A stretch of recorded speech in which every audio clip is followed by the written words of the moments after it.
As one of my favorite engineers says, good morning, children. I hope you guys are having a wonderful day. I'm going to try and give you some help through the chapters. This one is on chapter 1, signal sources, microphones, DI boxes, etc.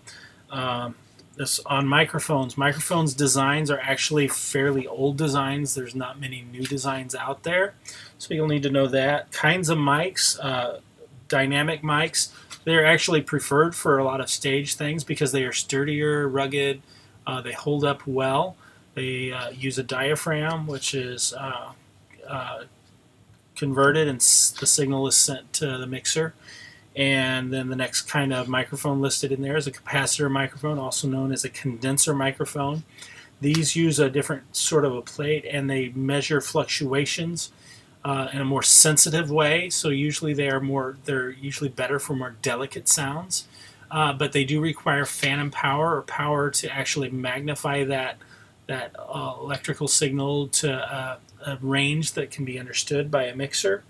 An electret mic is a low budget sort of capacitor mic, not something you'll typically run into, but they are out there. A ribbon mic, you might find these more in the studio. Very rarely would these be used in a live situation.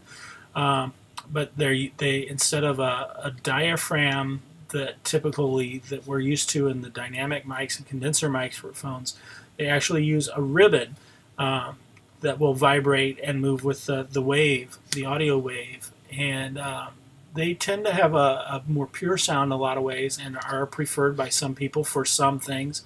But they are more sensitive. They're more delicate in that it's not necessarily something that I would put in front of a kick drum or a bass amp or guitar amp that's going to send out a loud level and could damage the microphone. Then we have boundary mics, also known as PZM microphones.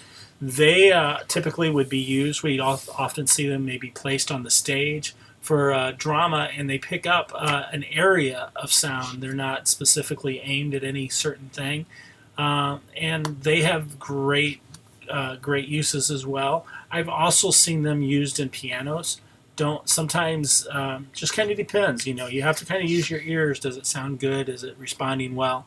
And if it is, maybe it's a great microphone for that use. If it's not, then maybe not. The reason they use them in pianos is because there's there's a wider range of strings that are vibrating, and so a lot of times they want a bigger boundary to be covered by the microphone. Headset worn mics, they can be condensers and I believe dynamic. Most of them are condensers that I've ran into, and they tend to be greater for proximity in picking up the speaker or even singer Garth Brooks or whoever. We've seen lots of people using them now, and so we have to kind of decide, how big do we want it and how little, because they may come in a variety of sizes, and some sound better than others. So use your ears. Professional standards in the microphones, how they hook up. XLR is the professional standard. I'm not sure I know I don't. I prefer not to use a microphone that's not an XLR. It's probably not a good microphone if it does not have an XLR output. So kind of keep that in mind if somebody hands you a microphone that's got a 1/4-inch jack on it. Not necessarily something I prefer to use. Directional sensitivity, how it responds to when it's pointed at a certain area. Does it pick up on the back of it? Does it only pick up on the top? Does it pick up on the sides? How does it handle that? How does it handle handling noise when I shake the mic or move it around or when it gets tapped? How does it respond? Does it have a lot of low rumble? What needs to happen with that? So keep those things in mind. Proximity effect, how close it is to other instruments. How high of a rejection does it handle? If it's placed, if I'm the lead singer and I'm singing on that microphone, is it picking up a lot of drums even though I'm in between the drums and the microphone? How much of the drums are being blocked out and how much is bleeding through? Handling noise, we kind of talked about that a little bit with when we shake it and things like that.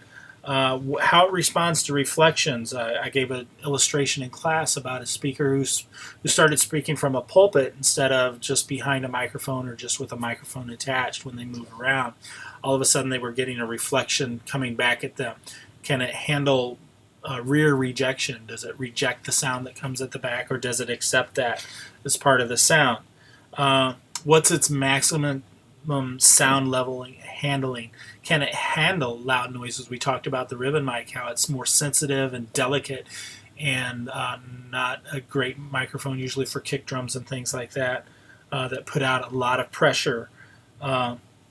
If you're using multiple mics, it's real important that you're keeping the polarity correct. And so not only along with polarity, but also phasing issues can go along with that. Miking outdoors, things to consider: wind and just general overall noise, how well it's going to reject sound that's further away from it. Using microphone stands to put the microphones on is also covered. The cables, we talked about that, should be an XLR cable. And then the next section, I'll do a B section on this on wireless microphones and pickups.